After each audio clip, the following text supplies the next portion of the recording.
Both of my daughters, Carla, a ninth grader in high school, and Mandy, who is in 10th grade, are very smart girls. They are not very popular among their boys the same age, which, however, does not upset either me or them. Rather, it is their own choice, since the external data of both is quite at the level, at least above average. In addition, it seems that thanks to their intelligence, even at such a young age, they are able to easily see through the insincere advances of their peers.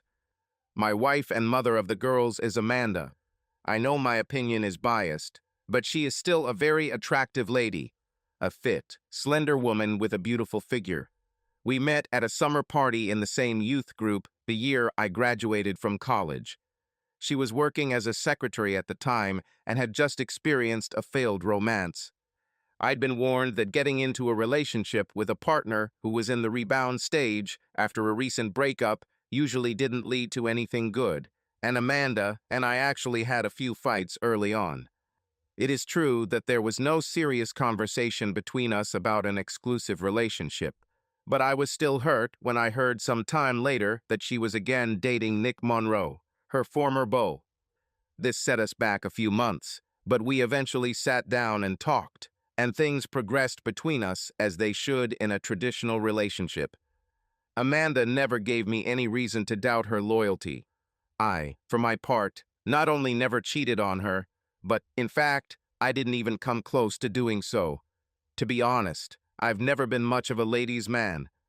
Even though I made a good living, our family was crippled by medical bills that depleted our savings.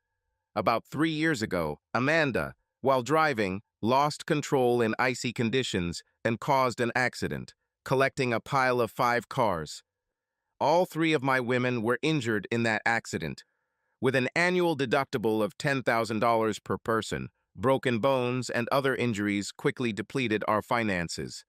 Only by taking out a home equity loan were we able to pay off the remaining medical bills. So even though my wife makes only a third of what I make, we still need Amanda's income to pay off our loans and try to save up for college for the girls again. I had never heard my daughters discuss beauty pageants before, whether it was in a good way, a bad way, or completely indifferent. So I was somewhat surprised when one day the two of them walked up to Amanda, giggling and nudging each other, and handed her a flyer with information about the upcoming Sexiest Mom competition. "What do you say, Mom? We think you could win here, and by a large margin." Amanda looked at the flyer for a moment before answering. "What's the point of this? I'm not looking for a new man, and, in fact, I don't want to receive inappropriate proposals from some idiots I don't know." "Yes, but we would be proud of you. Maybe you're just afraid of losing," Carla egged her on. "No," Amanda responded immediately. "Okay, I'll tell you what, I'll think about it." I wasn't sure what Amanda would decide. That evening, she had a really thoughtful look on her face. You could almost see the gears and wheels turning in her head. Waking up in the morning shortly before the alarm went off, I found myself embroiled in a discussion with my already awake wife. "Carl, will you mind if I take part in the competition?" she asked carefully. "Nope," I yawned. "It's completely up to you, and I will support any of your decisions. Understood? Decide you." This caused an affectionate co from her. "You got me. Don't worry, I'm not completely stupid." Amanda's hand slid down and my body immediately reacted. There was no need for foreplay, since she was already ready. The alarm clock chirped, signaling that it was time to get up, but I just impatiently waved my hand and pressed the off button. Being already close to climax, I didn't want anything to interfere with both of us. When we had caught our breath a little, Amanda said, "Thank you, darling. I want you to take care of me in the same way tonight, cowboy," Amanda purred and kissed me sensually. At dinner Friday night, Carla demanded an answer. "Well, what did you decide, Mom?" "The deadline for entries into the competition ends on Sunday evening. Who is our sexiest mom here?" "If it makes you too happy," Amanda replied. "Fine, I'll do it, but on 2 conditions. First of all, this will be our family event, And secondly, I expect both of you to assist me in all aspects of the competition. Both daughters immediately let out high-pitched screams of delight and ran towards Amanda to hug her. I faded into the background with great joy. Saturday was very stressful because my three ladies spent the whole day selecting a wardrobe and rehearsing the participants' speech. The $30 entry fee was money well spent. In fact, the main competition was for second place, as Amanda clearly looked like the sexiest woman among the rest of the contenders. And yes, she did have to listen to some very inappropriate suggestions. When you have teenage daughters in the room, you never know what they will think or how they will react to an awkward situation. Although my girls simply shrugged their shoulders and ignored the cheeky cheers from the crowd. For me, this was also not very pleasant and caused some anxiety. Do Mandy and Carla really have to put up with these kinds of comments and catcalls at school? The winner gets all the spoils. Personally, I benefited greatly from Amanda winning the grand prize. For just 30 of the entry fee, you couldn't buy a more passionate night of sex with the official queen of mature beauty. As soon as my wife and I were alone, I received an exclusive striptease from the first winner of the competition. Of course, I gave it 10 out of 10. And then there was a long night of sex, with short breaks for rest and recovery. As they say, Monday is a hard day, so the morning that came after such a hard night was truly a difficult test for both of us. The four of us were gathered around the dinner table when Amanda proudly announced, "Having won yesterday's competition, I now have the right to participate in regional competitions." "Dope," Mandy immediately burst out. "Excuse me, young lady, what did you say?" Amanda asked, frowning. Dope? Well, it's kind of cool. Awesome. Keep up with the times, Mom," our advanced eldest daughter explained condescendingly. Oh. I pressed Amanda for details. "So, what does this mean?" "Well, they are holding another, only larger competition. The rules are the same, but there will probably be more applicants. I'll need a different speech and sexier outfits." "Sounds cool. Is the place the same as last time?" I asked her a question. "No, it will be in Dallas, on the second Sunday of next month." It's 600 miles from here," I drawled. "Do they give you money to cover expenses?" "No, as far as I know." "Okay, forget I mentioned it. We can't afford to go there," Amanda sighed. "But, Mom, you have to go." Mandy intervened energetically. "We'll make this our family vacation this year." "What to do in Dallas?" "I don't know. Your father and I will talk about this," Amanda answered thoughtfully, looking at me with a meaningful look. The talk meant that I would have the best sex I had ever had since Amanda and I got married. The variety and frequency of our sessions was already making my knees weak. With promises of continued further pleasures, our vacation this year now consisted of a 600-mile road trip to Dallas. At first it wasn't too noticeable, but in the time leading up to our trip, Amanda had changed somewhat, and not to say that most of it was for the better. Yes, she was now more confident than before, but she also became somewhat more dismissive of others. Our relations little by little ceased to be equal, as we had previously established unofficially 5,050. The comments and suggestions I made were usually brushed aside as unimportant, and this began to bother me. I just hoped she was just nervous about the upcoming, bigger, more important beauty pageant. We left on Wednesday, saw a few sights along the way, and, arriving in Dallas by the weekend, spent Friday and Saturday as tourists. Fortunately, the weather was very favorable to us all these days. I paid for 2 rooms so the girls could have their own space. There was an internal door between our rooms, so we weren't completely on our own. I was pleased that I was again able to thoroughly enjoy sex with our contestant. If we talk about the upcoming competition, in Amanda's eyes again, as the first time, uncertainty bordering on fear was noticeable. Among the many participants, there were plenty of delicious-looking mature MILFs. Amanda herself, although nervous, fit into this delicious company perfectly. if our local competition was held in front of a modest audience of only 100 people. Here in Dallas, the ladies paraded in the presence of, as it was announced, more than 2,000 spectators. Moreover, I am sure that the promotion announced by the organizers, buy one beer and get the second free, was directly related to such an influx. Drunken laughter and shouts from the seats with vulgar screams of a sexual nature ruined the whole impression for me. Surprisingly, the girls sitting next to them again looked quite calm in such an environment.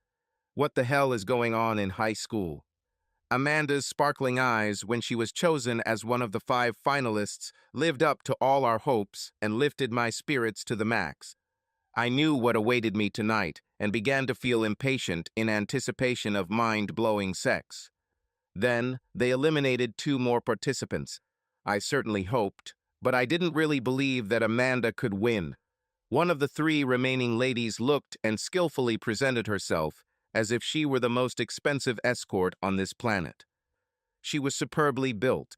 She was 100% confident in herself, and when she spoke, every man in the building began to salivate. What a sultry and velvety voice she had. Well, she did win the crown, and Amanda ended up being chosen as the first alternative. It was better than I expected, and being rated so highly by the jury really confirmed that she is a very beautiful woman. After it was all over, all 3 of my ladies had mixed feelings about being a beauty queen among mommies. They quickly discovered and pointed out to me all the shortcomings of the winner. For example, the fact that her bangs weren't straight at all, her lipstick didn't match her outfit, and that bitch's perfume was deliberately chosen and sprayed so as to work as an aphrodisiac for the men on the evaluation committee. I knew better than to contradict them.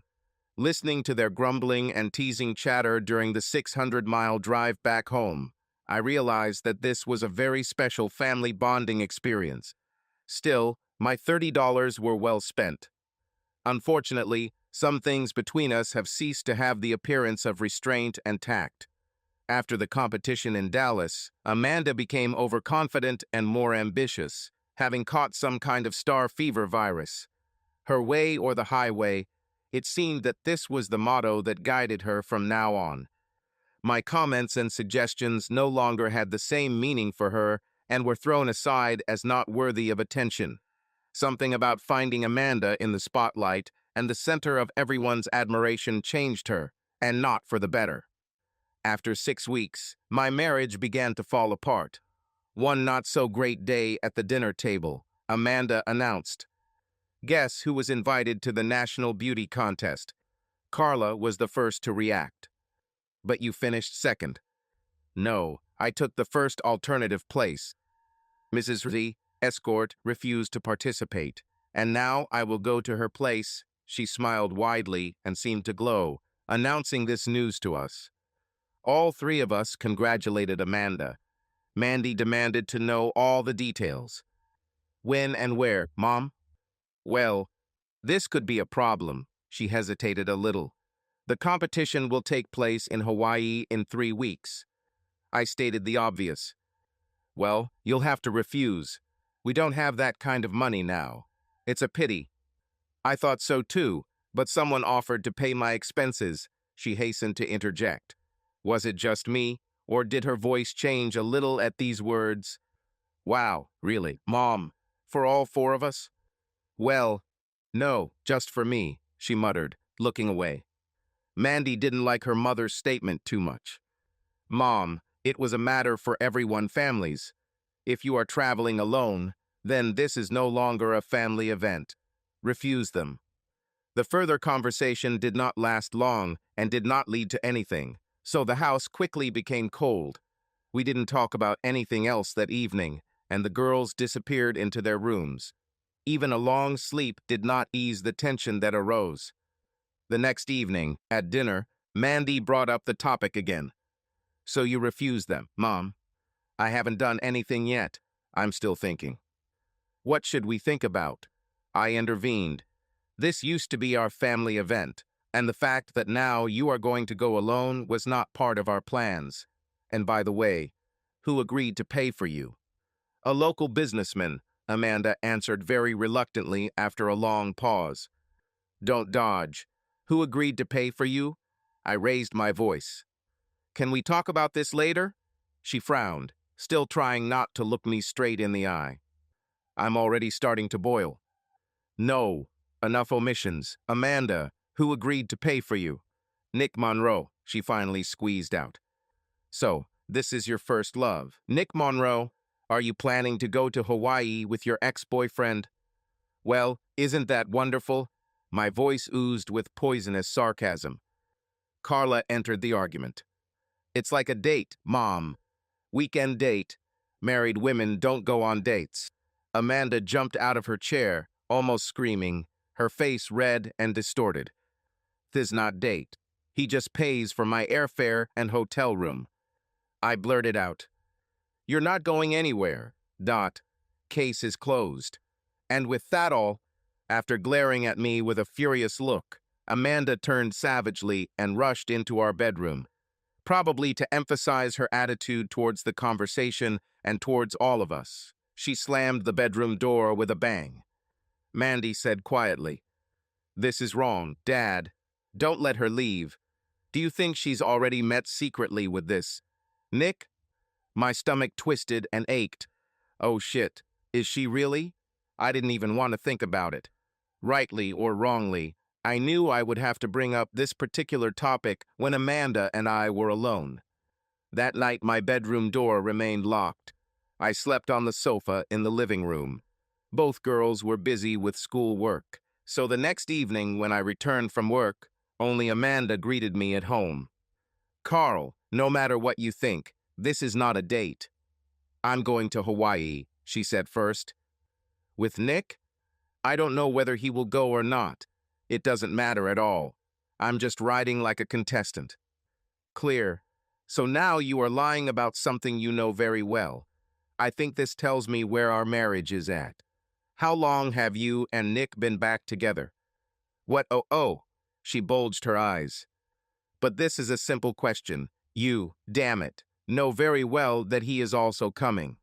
Will you be living in the same room? Fuck you. Amanda couldn't resist. With your attitude, maybe I will do so. It looks like you don't trust me at all. What did you just say? I became furious, and Amanda, widening her eyes, backed away. Are you so crazy that you want to take revenge on me by sleeping with Nick? Then fuck you, slut. Sorry. Realizing that she had gone too far, Amanda backed off. I shouldn't have said that, and I didn't mean it. Why don't you trust me? And you still ask why. You tried to hide the fact that Nick paid for your ticket. Then you tried to lie about whether Nick was going there. Another thought came to my mind. Wait a minute, answer me one question. Before you came home and told us all about your new opportunity, did you have a chance to talk to Nick first? Yeah, I see in your eyes that things are dirty. Well, you're right. I think you're cheating on me with Nick. I don't change, she howled hysterically. He just called me to tell me he saw the press release that the winner had turned down an invitation to go to Hawaii. Sounds more than suspicious, I chuckled. And I repeat, you don't go, or our marriage is going to hell. No, I'm going, and this not a date. She stamped her foot angrily and stood with her hands on her hips and snorted like a fire-breathing dragon. And not a romantic weekend. I will only be there as a contestant. Amanda grabbed her keys. I need to clear my head. Cook your own dinner. I couldn't resist, venomously throwing after her. Running away to spend some time with your boyfriend. I bet that's exactly why you planned this whole scandal. Amanda instantly turned around and threw her keys at me, but missed, and then, like a tornado, rushed down the corridor. This time, the poor door slammed with such force that I might have to deal with splintered wood. For the rest of the evening, she did not leave her dragon cave. From then on, everything went wrong. Carla and Mandy communicated with Amanda very dryly, and only answered yes or no. Amanda herself completely ignored me. On top of that, my no longer very young back was begging for mercy, no longer able to stand sleeping on a hard sofa. so I booked a room at an extended stay hotel. Knowing full well that Amanda could hear me, I said quite loudly to Carla and Mandy before heading to the hotel, "Let me know if your mom is having fun here with her boyfriend." "Absolutely, Dad. Better yet, take us with you," the girls asked. Amanda immediately ran out of the kitchen. "Where are you going?" She frowned. "I have a hotel room. You've been holding my bedroom door closed too often lately. I still came home after work. Of course, I mostly did this to spend more time with Mandy and Carla. Only after the girls went to bed did I return to my hotel." What I really couldn't understand was how the hell did everything fall apart so quickly? Why did Amanda need to be so stubborn now? Draw a line in the sand, something she initially didn't want to take part in at all. The day of Amanda's departure arrived. I was depressed. Given the way she's been acting lately, in my mind, it was an affair aggravated by her getting back together with her ex. Amanda's stubborn insistence that I was talking nonsense drove me crazy. After packing her suitcase, she waited nervously for me at the kitchen table. "Amanda, this is the last chance," I warned her. "If you go to Hawaii, then our marriage is over." "Stop being dramatic," she answered. "I'm going as a contestant. You won't ruin our marriage over this. This not date, period." "You're wrong. This is a date. You hid your relationship with Nick, and I'm not going to put up with it," I snapped. However, apparently, my words could not get through to her mind. "Stop it, Carl. This is not a date," she continued to repeat, like a parrot. "I will never have such a chance again. Can't you just be happy for me? I warned you. Don't expect your credit cards to continue working after you leave." Amanda just rolled her eyes and dismissed my warnings as something frivolous. Both Carla and Mandy, who had repeatedly lectured Amanda about how wrong everything she was doing these days was, appeared in the kitchen during our latest fruitless argument in very good moods. This upset me even more. How can they be so joyful when I'm dying inside? Upon entering, the girls said in unison, "Mom, close your eyes. We have a surprise for you." A wide smile lit up Amanda's face. She raised her hands to cover her eyes. "Do not pry. Don't spread your fingers. Let me help you," Mandy said, coming closer. She positioned Amanda's arms so that her elbows were pointing directly away from her face. When Amanda's palms closed tightly over her eyes, her vision was blocked. "Now don't open your eyes," Carla warned. "They're closed," Amanda grumbled. After these words from her mother, Carla took out 2 small cups from behind her back. Mandy carefully took one, and they looked at each other. I saw them silently pronounce with their lips. 3-2-1. A bright red liquid, which I later learned was called Red Dragon, was splashed on both sides of Amanda's face. It was fountain pen ink, a very persistent type that takes several weeks to disappear from your skin.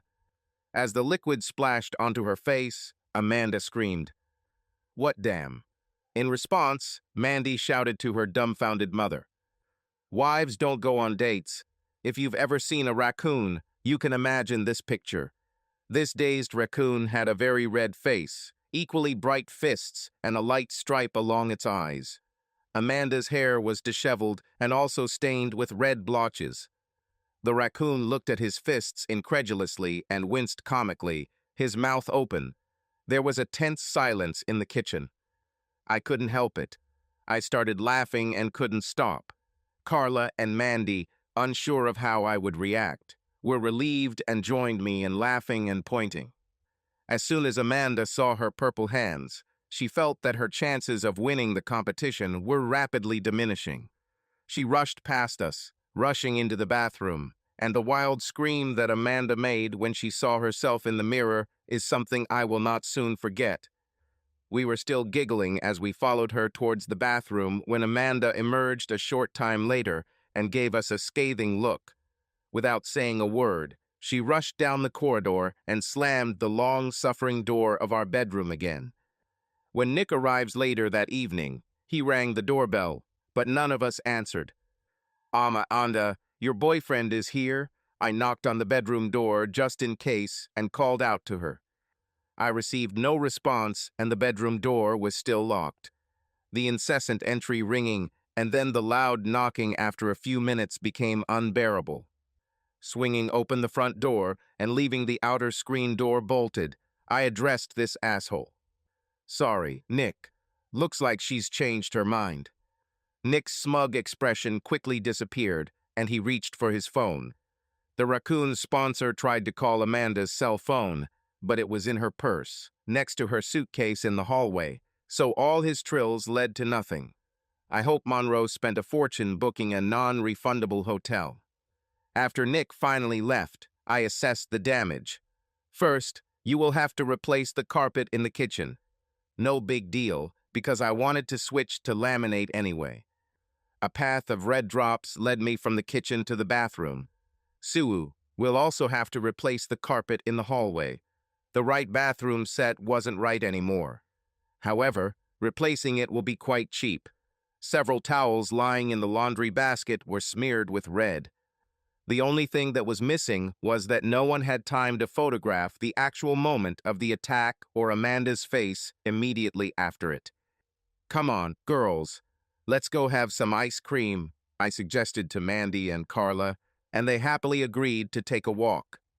In the cafe, we had a heart-to-heart talk while enjoying triple portions of scoops in waffle cones. "What now, Dad? Are you going to divorce your mom?" They asked me a question that worried them. "It's too early to talk about this, ladies. Even though it's clear to the three of us that what she's doing is ruining our marriage, she obviously doesn't think so.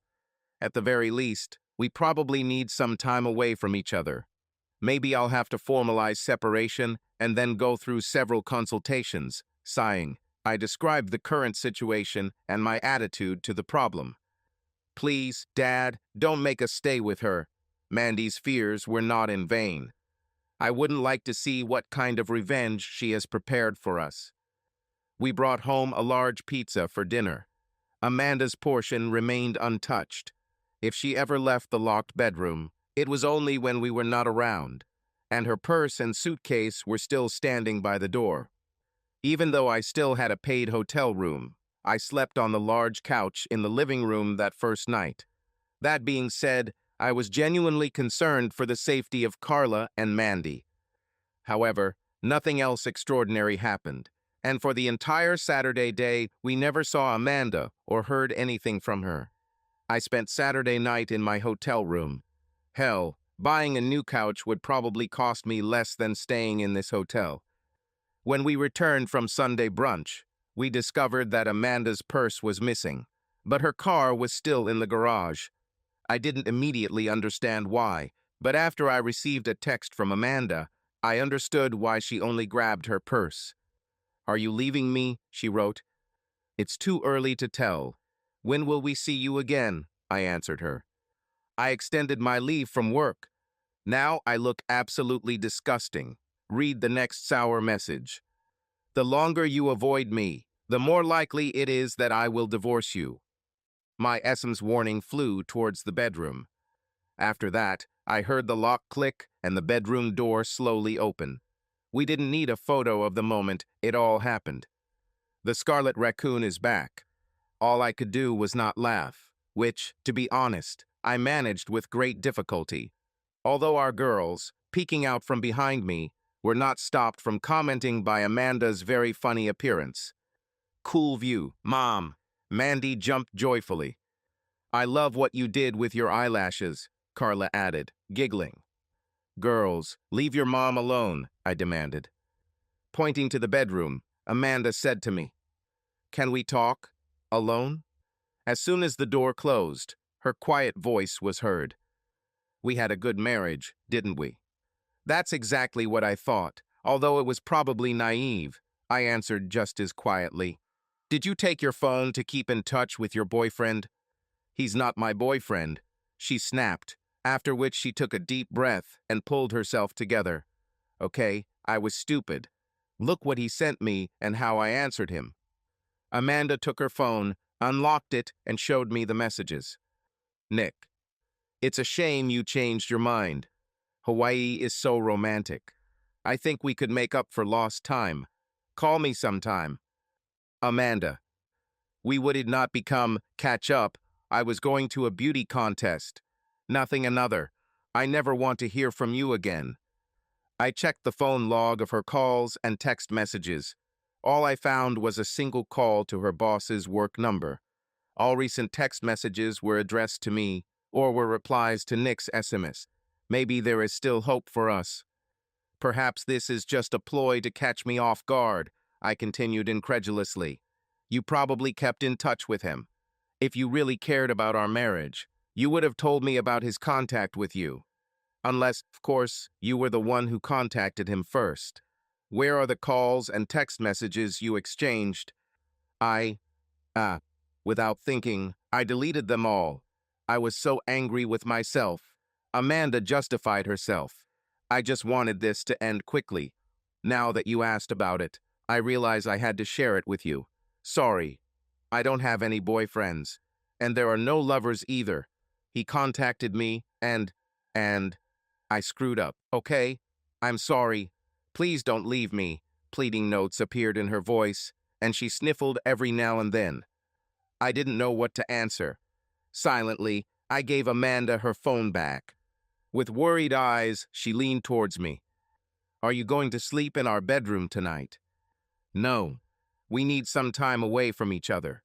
The amount of disrespect you showed me is not something I can quickly get over. This caused a new stream of tears and sobs, mixed with constant repetitions. Sorry, I am so sorry. Did I mention that our daughters were smart girls? Let me put an asterisk next to this statement.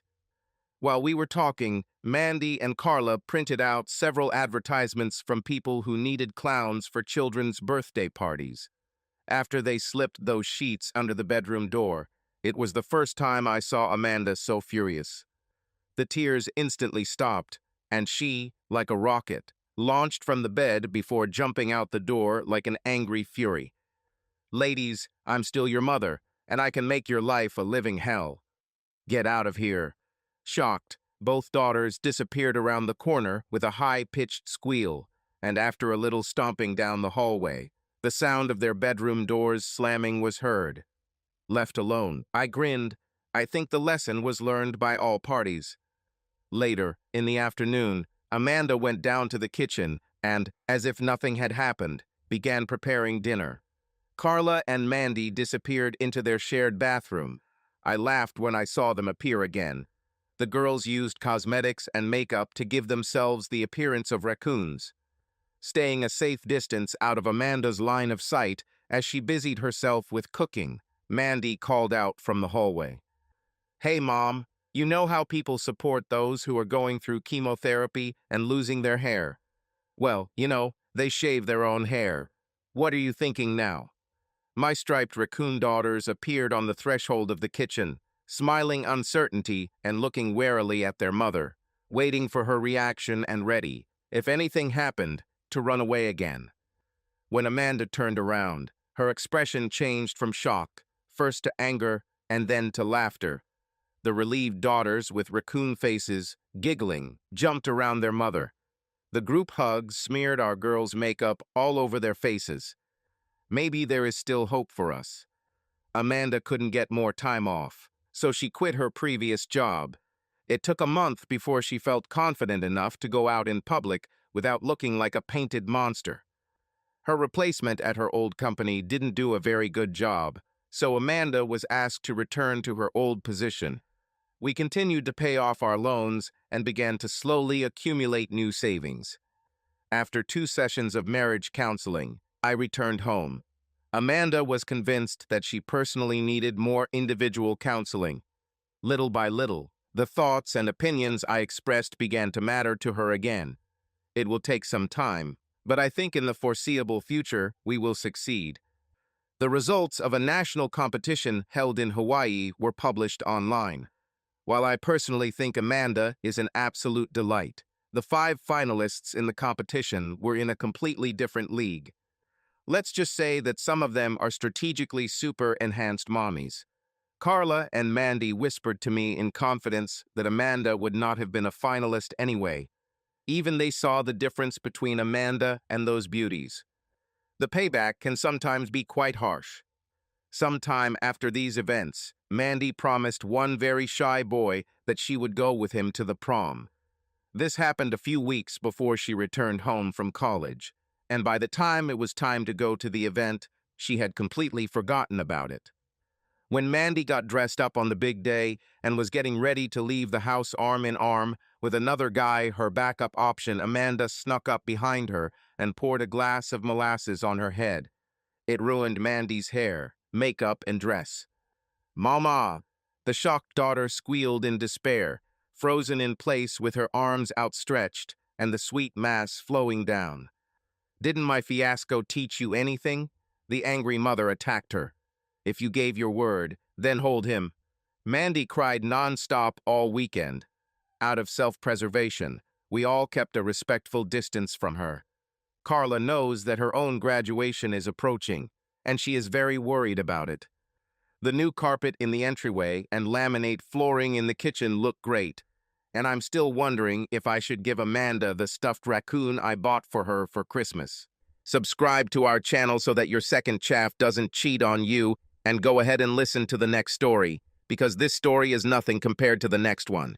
If you're under 18, don't even think about listening to the next one. Listening to the next one. Listening